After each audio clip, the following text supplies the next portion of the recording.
महाराज जी, आप कुश्ती प्लेयर हैं दोनों, मतलब विश्व लेवल की कुश्ती खेलते हैं और उसमें भारत को रजत पदक भी ओलंपिक में इन्होंने दिलाया। आपने भी विश्व स्तरीय कुश्ती लेवल में भारत को पदक दिलाया महाराज जी। हाँ, बहुत ठीक है। बस आचरण की पवित्रता सुरक्षित रखना।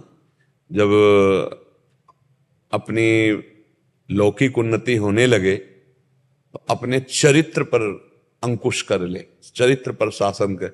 चरित्रहीन व्यक्ति ज्यादा दिन टिकता नहीं है।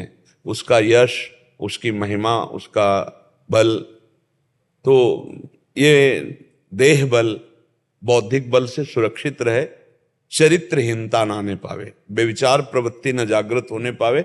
और माता बहनें जितनी भी है, चाहे जितना नजदीक संग हो, पर जहां पाणी ग्रहण संस्कार हुआ है अगर गृहस्थी में है, तो उसके अलावा फिर चरित्र पावन रखना। फिर कभी कोई तुम पर अंगुली नहीं उठा पाएगा। तो अगर आप चरित्रहीनता करेंगे तो फिर आपका जीवन आगे चल करके उन्नति से पतन में चला जाएगा। और चरित्र पक्का तो फिर प्रायः कुश्ती लड़ने वाले हनुमान जी को आदर्श मानते हैं। नहीं मानते? क्यों मानते हैं? क्योंकि वो चरित्रवान है, वो ब्रह्मचारी हैं। और देखो, इसमें ब्रह्मचर्य बहुत काम करता है। आप चाहे जितना बलिष्ठ भोजन पालो, अगर ब्रह्मचर्यहीन हो तो पछाड़ने की ताकत नहीं रहेगी।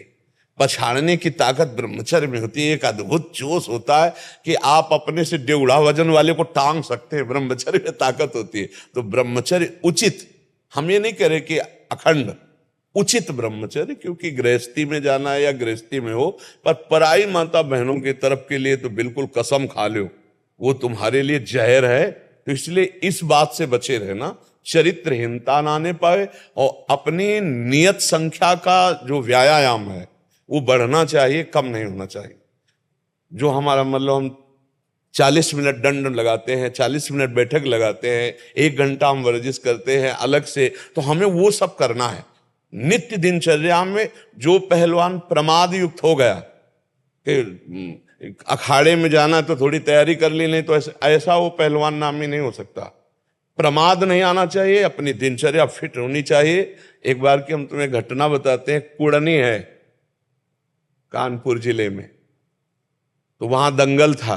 तो यहाँ मथुरा के हरशंकर बाबा गए हुए थे। आप लोगों ने नाम नहीं सुना होगा, क्योंकि इस समय वो संत वेश में रहते थे, मथुरा के थे, उनके गुरु जी साथ रहते थे।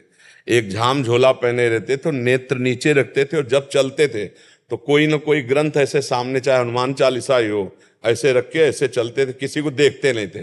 जब वहां पहुंचे कुड़नी में, तो ऐसे साधारण कपड़ों में पहलवान जब लंगोट पे आता है तब असली स्वरूप दिखाई देता है, नहीं तो ऐसे। तो उनको ऐसे समझो, उस समय 70,000 रुपए इनाम लगाया गया हरशंकर बाबा का। 40-45 वर्ष पहले की बात कह रहे हैं। 70,000 रुपए।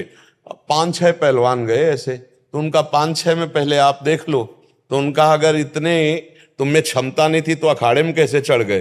भाई इतना कहना था कि बाबा ऐसे पकड़ते थे और एक हाथ से मारते थे तो मुंह भरा गिरता था, और ऐसे पकड़ के जब वस्त्र उठाया तो जानते हो कहते बोले थे कि अयोध्या का, मथुरा का माना हुआ शेर इस समय दहाड़ रहा जिसको। तो ब्रह्मचर्य का बाबा का वो प्रताप था। ब्रह्मचर्य में बहुत ताकत है। तुम लोग ब्रह्मचर्य पर थोड़ा ध्यान देना और पराई माता बहनों की तरफ देखना मत, तो इस लोक में भी उन्नति होगी और परलोक की भी उन्नति होगी। ठीक है? और हमें बहुत अच्छा, हमें वीर रस बहुत अच्छा लगता है। हाँ, हमारी किडनी खराब है ना, नहीं हम 45 मिनट दंड बैठक मारते थे। अच्छा, आपको किडनी खराब लगते हैं? हम हाँ तो ये ब्रह्मचर्य अगर आ जाए और संयम से व्यायाम किया जाए तो बड़ा लाइन सबको मेवा का प्रसाद दे और दुपट्टा दे, इनको खूब अच्छे से जीवन को चला। ओलंपिक गेम होता है महाराज जी, ओलंपिक गेम होता है जो विश्व स्तरीय का सबसे ऐसा गेम होता है, उसमें भारत को रजत पदक दिलाया आपने दिला था। हाँ, बहुत ठीक, बहुत सुंदर। मतलब आप समझो कहीं कहीं खेले ही सही, पर पूरा भारत आपके साथ है। हार और जय आपके नाम पर होगी।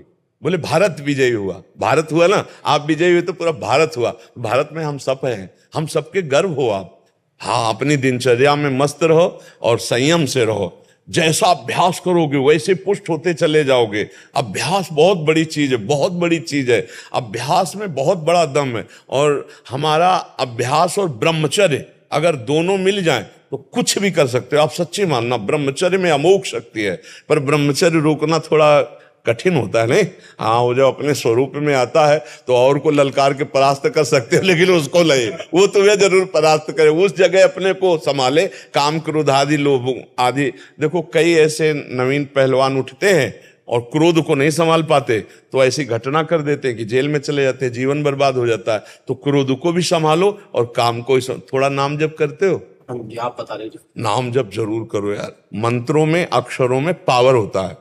राम जपो, कृष्ण जपो, हरि जपो, राधा जपो, नाम जप करो, अपने आप पूरे विश्व का मंगल होगा। जब हम नाम जप करते हैं तो सर्वे भवन्ति सुखिनः सर्वे सन्तु निरामया, इससे सबका कल्याण हो जाएगा। सुमिर पवन सुत पावन नामो, अपने बस करी राखे रामू। राम राम जप करके राम जी को अधीन कर लिया हनुमान जी ने। आज से नाम जप करो, ठीक है? जो नाम प्रिय हो, राम कृष्ण हरि राधा, जो नाम प्रिय हो, 10 मिनट ही चाहे जपो, जपो जरूर। हमसे मित्रता की है, हमारे पास आयो तो नाम जप, ये तुम्हें बचाएगा, ये तुम्हें क्रोध से बचाएगा, गलत आचरणों से बचाएगा। क्या जपोगे आप? जी आप ही बता दें। देखो हम तो आशिक हैं राधा राधा राधा राधा राधा राधा। 10 मिनट ही चाहे जपो, आप 10 मिनट जपो, धीरे धीरे बढ़ा लेना, ठीक है? राधे श्याम, राधे श्याम, धन्यवाद, धन्यवाद।